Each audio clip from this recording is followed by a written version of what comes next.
as somebody who's been involved in seeing these figures, really how much importance is there placed on getting a match televised and the success or failure of that when it is, again, a 2014 T20 World Cup final where India is involved versus matches where they're not involved?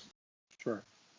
Well, good question. And honestly, I don't remember exact numbers from back then, but I know that at least that decision had been made to show the World T20 on the championship on ESPN2, well in advance of the teams being decided. There's a lot of programming changes that have to be made. With that said, I will honestly say that if halfway through the tournament it looked like it was going to be the Netherlands versus Ireland for the championship, maybe that match might not have made it to ESPN2, right? But, as you're going halfway through the tournament, you can kind of see which teams are playing well.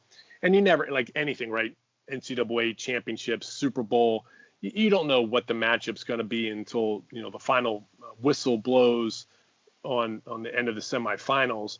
But, at that point, we had a pretty good idea. It would probably have been, in India, Sri Lanka, West Indies, maybe in England. And I honestly don't recall how everybody fared in the tournament that year. So someone, please don't, send Peter a Twitter note that says Myers was so wrong. England had a terrible 2014.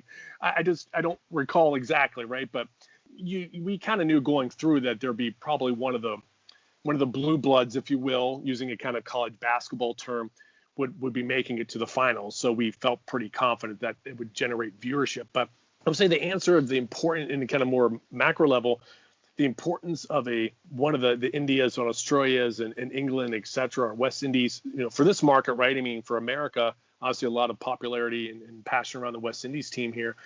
It's probably similar to like, a college basketball game, right? I mean, do fans want to watch Duke versus Kentucky for a championship?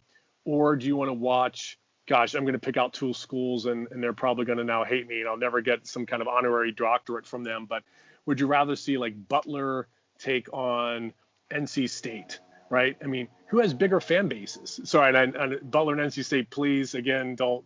I'm just using as fan as an example, right? And NC State certainly has had its day, and Butler, obviously, I'm a Duke fan, so that's also why I picked them out. So we kind of beat you a few years ago. But anywho, it's no different than in like any other sport, right? I mean, the Yankees draw more eyeballs, whether they're good or they're not as good, right? More people watch them.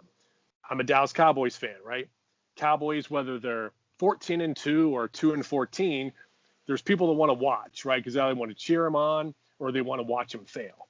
And I think it's a similar thing in the level of cricket, especially around India. I mean, again, they have the largest fan base in the world. And, but obviously if you're not an India fan, you may cheer against them because again, using the Cowboys or the Yankees or the Lakers as kind of example, right?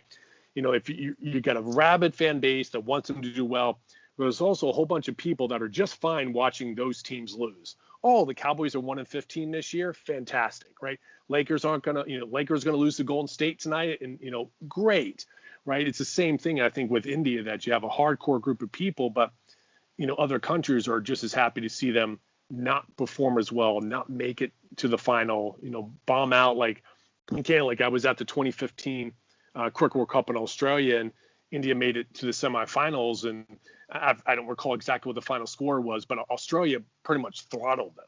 I think they won by like 90 runs or something, 100 runs, somewhere in that ballpark. Maybe it was 95. I'll split the difference, but it was Australia really, handed it to them pretty good, right? So I'm sure there was, same thing as like, I'm just saying that there's the group of people that love to see a team win, balanced by a group of people who love to see them kind of stumble and fall flat.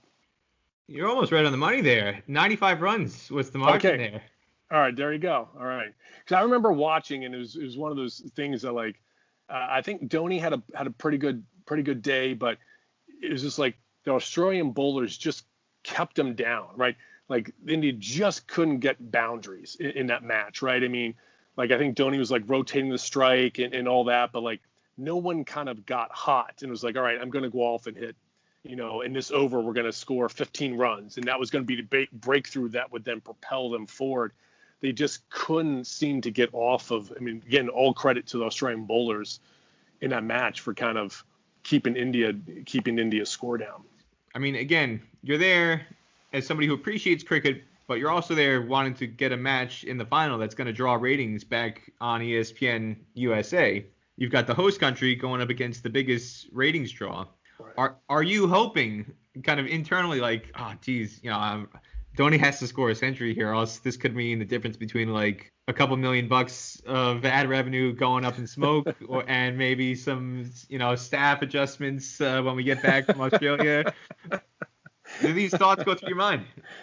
No, not at all. I mean, from the positive side, I guess, is that, hey, the ad sales dollars, it had already been committed, and whatever they were at the time. So, that was kind of what it was. And like I said, we don't control who's in the finals. And I remember that match is ultimately, I think Australia, New Zealand wound up playing for the title. But I will say, right, I mean, like, putting myself just as a sports fan, not as a sports executive, you always, or always may be a strong word, but from my point of view, I would much rather see, Duke play Kentucky, the Cowboys are playing the Patriots, the two biggest, most popular teams are battling it out for the championship. And obviously that can't happen every year, because also other fans of other teams would get bored and would stop watching, and that wouldn't be great. But yeah, I mean, India, Australia, it would have been probably better for ratings, candidly, if that had been the final. And I don't recall exactly how many viewers watch India, Australia versus watch Australia, New Zealand. I would say right now, if you and I were in Vegas and we had to only bet on one or the other, I would put my money on that more people watched India, Australia than Australia, New Zealand. Again, not taking anything away from New Zealand whatsoever. Wonderful team. But ultimately, just India has more fans. So I'm sure that match had more viewership than Australia, New Zealand.